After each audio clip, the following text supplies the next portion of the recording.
You know, I'm sick and tired of boring salads. So we decided to jazz up salads today on Milk Street. I went to Vietnam years ago and I loved those flavors, lime juice, a little fish sauce, really bright, clean flavors. So we applied those flavors in a Vietnamese style chicken salad. Then in Greece, of course, we love typical white bean salad, but we found a way of getting flavors into the beans. And finally, we did Caesar salad, Manchego cheese. So stay tuned with us here at Mill Street as we take a fresh look at exciting new salads. Funding for this series was provided by the following.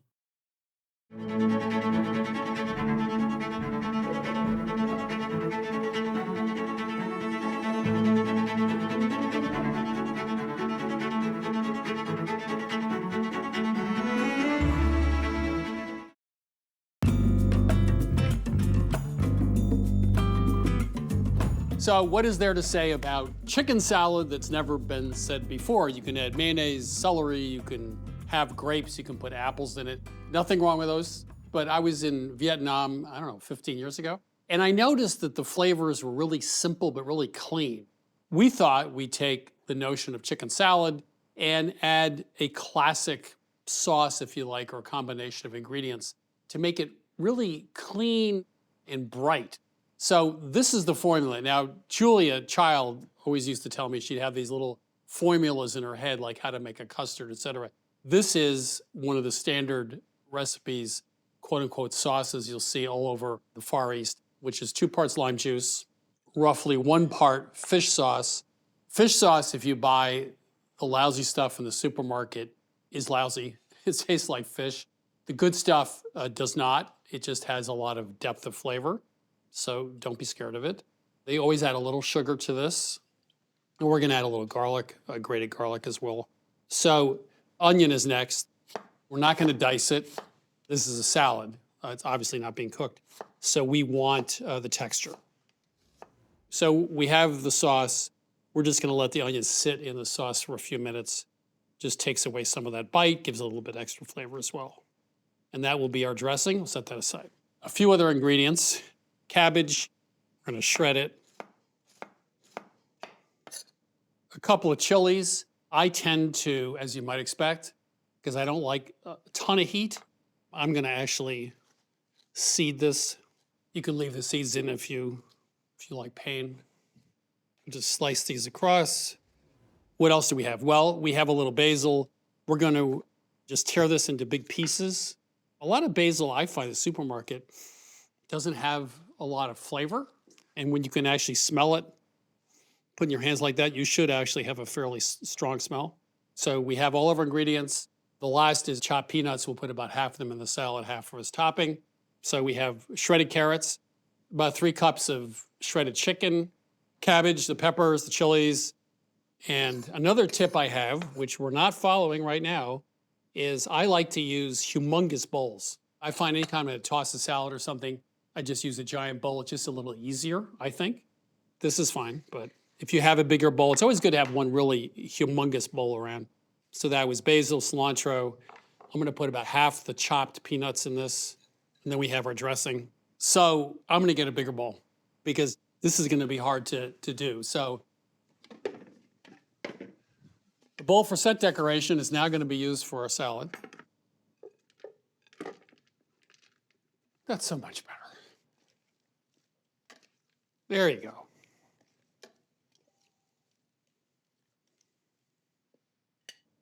When people tell me that what they're about to serve me is healthy, it always makes me nervous because that makes me think it's not going to taste good.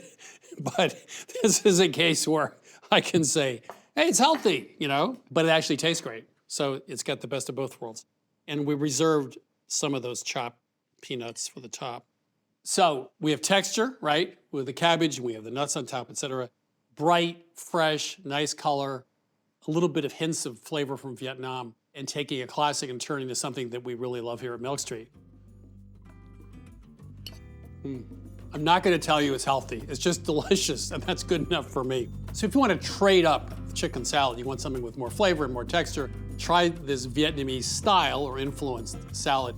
Very bright flavors, great textures, great color, and it's absolutely one of our favorite salad recipes here at Milk Street.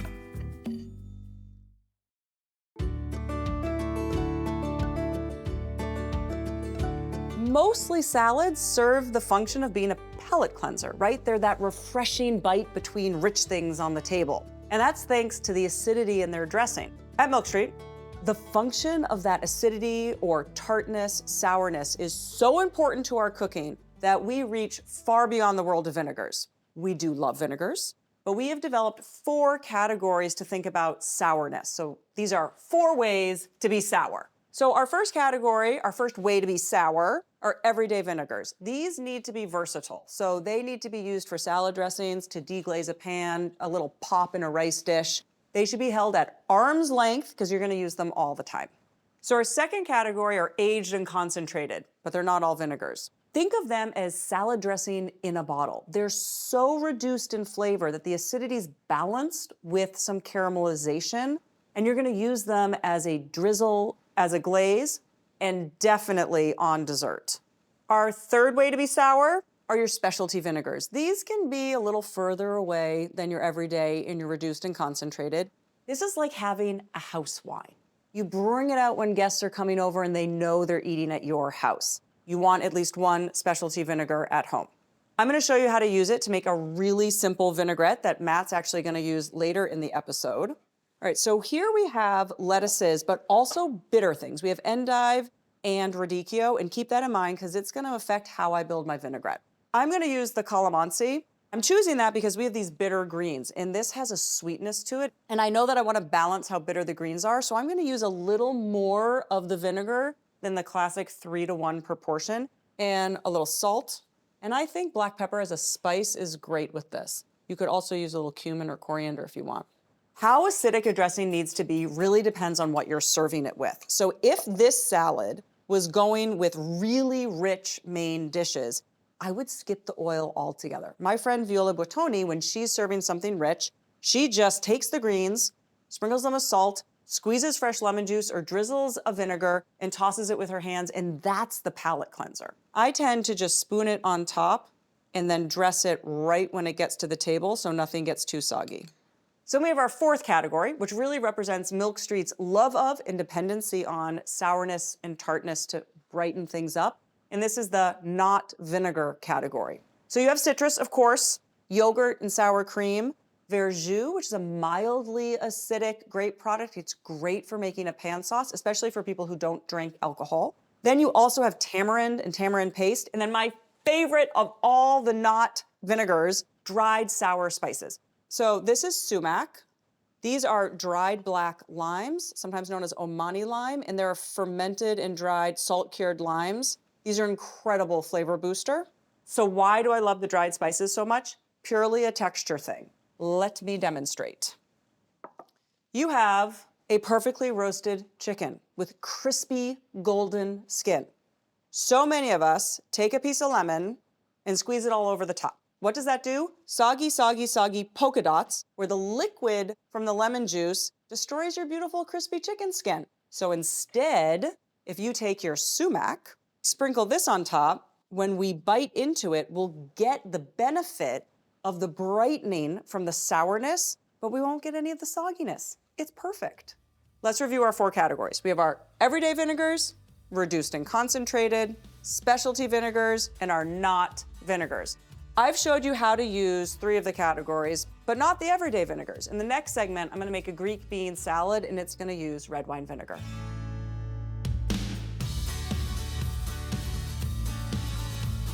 We're actually using 2 sources of tartness in this recipe. We're using red wine vinegar, but we're also gonna be using lemon juice at the end. Let's start with the main body of our salad, which is 4 cans of white beans that are drained and rinsed, and we're gonna add half a teaspoon of salt. We're gonna stir them up. And now the key to getting a really flavorful bean salad, even when you're gonna serve at room temperature, is to heat them. We're gonna put them in the microwave for 3 to 3.5 minutes. When they're in the microwave, they're gonna swell. When we take them out of the microwave and we add some flavoring agents, as the beans contract, as they cool down, they're actually gonna absorb and get coated in that flavor. We'll have flavored beans, not flavor on beans. You'll notice none of my other ingredients are prepped because this is how I actually cook at home. I read the recipe, I have 3.5 minutes. That's the perfect amount of time to get my ingredients cut up. We're gonna start with a red onion. And you want them so thin that sometimes when you whiff and you actually miss the onion, that's better than getting thick pieces. Because we're not cooking this onion. The vinegar alone is gonna sort of cook or pickle the onion. We also wanna grate some garlic. So both of these things are being used raw, and we've burst tons of cells, cutting them up and grating them up, so they have a lot of flavor. But you know what? I'm looking at my microwave and I need to stir my beans.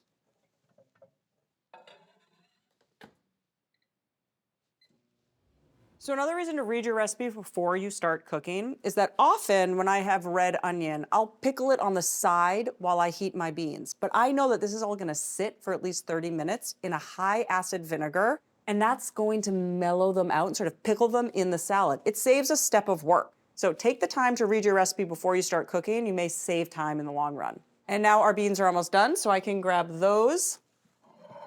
Give it the good old kitchen shoulder shrug. Okay, and while they're nice and hot from the microwave, you want to get all of your flavorings in right away. So in goes the garlic, about half your onion, and then we're gonna add in our red wine vinegar. We're gonna add in a little bit of olive oil and salt and pepper. In Greece, you often use a pretty potent red wine vinegar, one with a high acidity. That's because it's cutting through other rich flavors. So here we have a lot of starchiness, and we want to soften our onions. Acid's great for that. Okay, we want to let this sit for at least 30 minutes. The longer it sits, the mellower the onions will become. All the flavors will meld together. So I like to make this dish at least a day in advance. I take it out of the fridge, though, and let it come to room temperature before I finish it. For a milk treat recipe, this needs to now have some punch.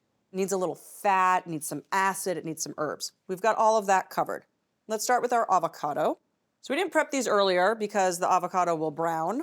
I score the outside of the skin, and then it's really easy just to peel back the avocado skin. And then from there, this is like butter. This is gorgeous.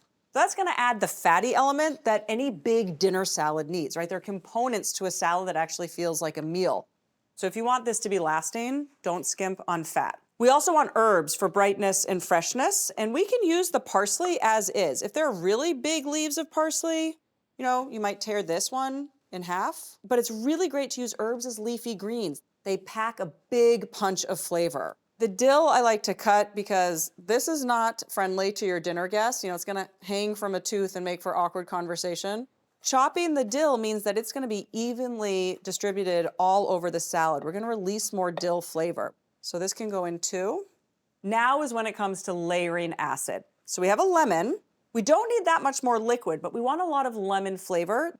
So we want to zest a good portion of the lemon, and that just packs the essential oils which carry all that bright lemon flavor. A lot of the work we're actually asking lemon juice to do is from the lemon flavor and not the acidity. But since this has sat for a while, the vinegar's mellowed out. More red wine vinegar here would be a little harsh, but even just a teaspoon of lemon juice has a brightness and a freshness without any of the harshness of a high acid vinegar. Every dish, especially one with this much starch, wants a final bright pop, and one way we're getting that is from adding the lemon zest and the lemon juice.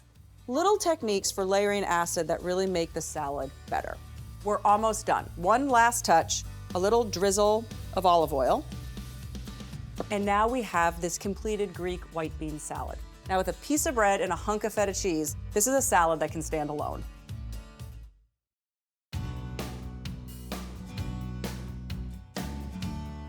So I don't know about you, but dinner salad to me tends to be whatever I can find in the crisper drawer. There's little premeditation to what ends up in the salad bowl. So my casualness with salad doesn't mean I don't care very much about it. I pay a lot of attention to how I prepare what goes in the salad, how to bring out its best flavor, and how to make it look best and taste best. So let's go ahead and work through a few different really common vegetables and make a really nice salad here.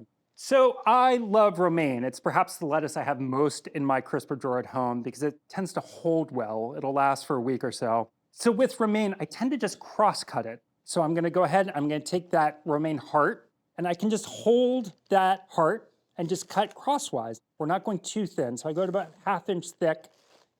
We're just gonna go all the way up that romaine heart in nice, even pieces. We're gonna discard those very top ends of that romaine heart because they tend to be pretty bruised and they tend to be really mature at the tip, so they can be a little bitter.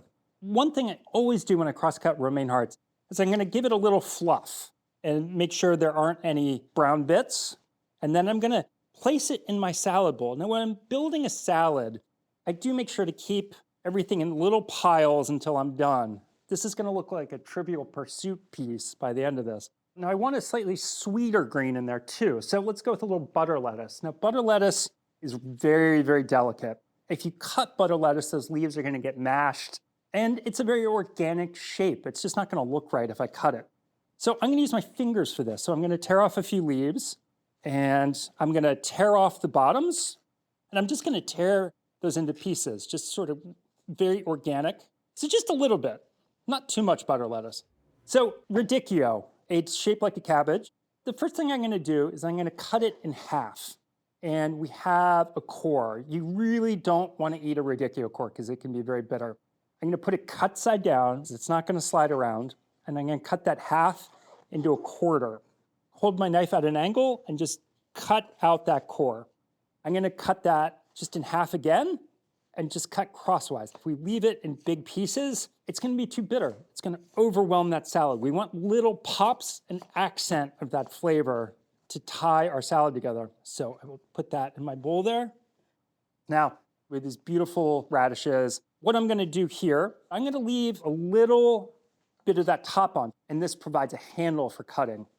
Let's keep those fingers safe. So I'll cut off that root end, cut in half through that stem end, and then we can just cut very clean slices. I really think of salads as a great way to practice my knife skills, and I find all the knife work for a salad meditative, and one of my favorite parts of making dinner. One of my other absolute favorite go-tos for salads is fennel. Now, fennel has that licoricey, anisey flavor. It's got a really crisp, crunchy texture. There's a lot of stalk left on this fennel bulb. So let's go ahead. We're going to cut those off. Now, the feathery green bits, you can go ahead and even just add these to your salad, as long as they're clean and fresh looking. So we've taken the stalks off, and now we're left with that fennel bulb. We're going to put it down on that flat bottom. Then we're going to carefully cut it in half. Now we have these two halves. So the first thing I'm going to do is peel off that tough exterior layer.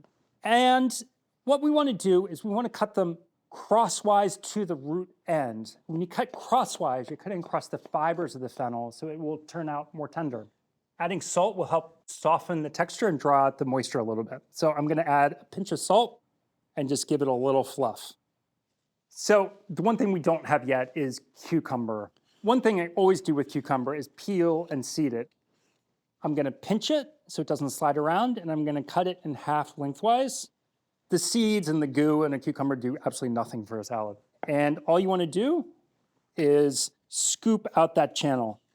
I like using a really thin, sharp-edged spoon for this. Now we have this gorgeous cucumber flesh, which we can cut in a variety of different ways. More often than not, I'm just going to cut it on a bit of a bias, and I'm just turning that cucumber a little bit, and I'm just going to cut crosswise. In addition to exposing more surface area so they absorb more flavor and release more flavor, bias cuts are just really pretty. All we need now is a dressing. So this is the calamansi vinegar Rosie talked about earlier, which is just an absolute favorite. Pour it over our greens. I'm going to start mixing everything up. I'm lifting from the bottom and sort of fluffing it all together. So I'm being very gentle when I'm plating that salad.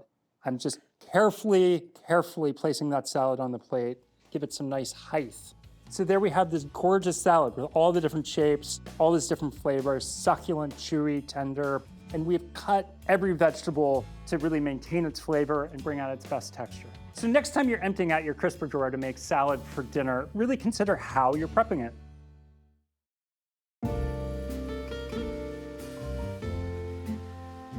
When you think of memorable salads in the group of classics, the Caesar ranks pretty high up there, with its crispy romaine, crunchy croutons, creamy garlic dressing, and a shower of Parmesan. But if you took those elements and made a sharp turn into Spanish territory, you end up with something out of this world fantastic.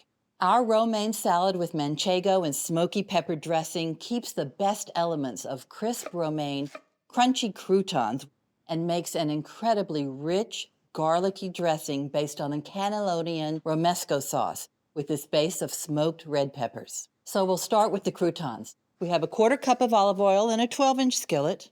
So the choice of bread for these is a basic French baguette style loaf. We've taken a portion of the baguette and cut 12 slices about a 1/4 inch thick each. These will simmer in the olive oil for about 3 minutes. You want to turn them over halfway through, and both sides will get a deep golden toasty brown. Okay, so we'll just transfer them to paper towels. And while these are hot, you want to sprinkle them with a little bit of salt. Little pepper's always nice.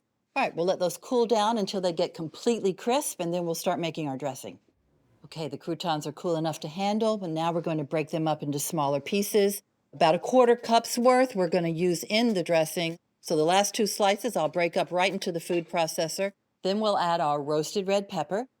And of course, this is a garlicky dressing, so we're going to add a big fat clove of crushed garlic. Then we have sherry vinegar, which is the Spanish vinegar of choice. Then to this version of romesco, we add a little bit of smoked paprika, which is a Spanish-style paprika. And something very special we're adding to this salad is smoked almonds. And of course, every good sauce or vinaigrette needs a little bit of olive oil, and we have a 1/4 cup of that here. Going to pulse this a few times until it's sort of mixed up together, and then we're going to let it go until it gets really smooth. Okay, this is looking pretty good. Okay, so now we're going to taste for seasoning, add salt and pepper if we need it. This is so good. So let's talk about why the crust is important for emulsification. It's the crust on a loaf of bread that gets brown in the oven, and that browning is caramelization, and that browning also turns the starches into sugars called dextrins, and it's those dextrins that are fantastic for emulsification. So if you're using bread as a thickener for anything with a liquid base, leave the crust on. Okay, so the next thing is to test the texture of this dressing. That is pretty thick. That is not going to do well on a lettuce leaf. That's going to be pretty thick and gloppy. So we're going to add a little bit of water to this. A couple tablespoons, maybe 3 at the most. All right, that is looking really nice.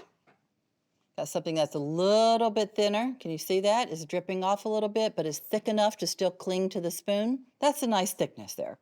Okay, best part of this salad, the assembly. We're using hearts of romaine. We're just cut them into 1/2 inch wide strips right across the top. Okay.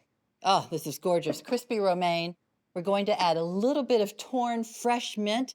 This just adds a bright herbal element.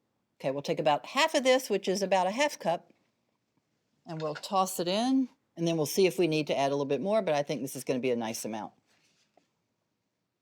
Instead of a shower of Parmesan, we have a sharp, salty Manchego cheese, which is a Spanish cheese, of course, finely grated.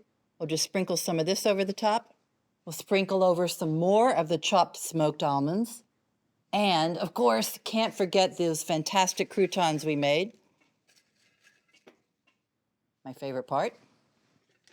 It's a gorgeous salad. I mean, the color of the romesco dressing is just fabulous. And a final grating of Manchego cheese.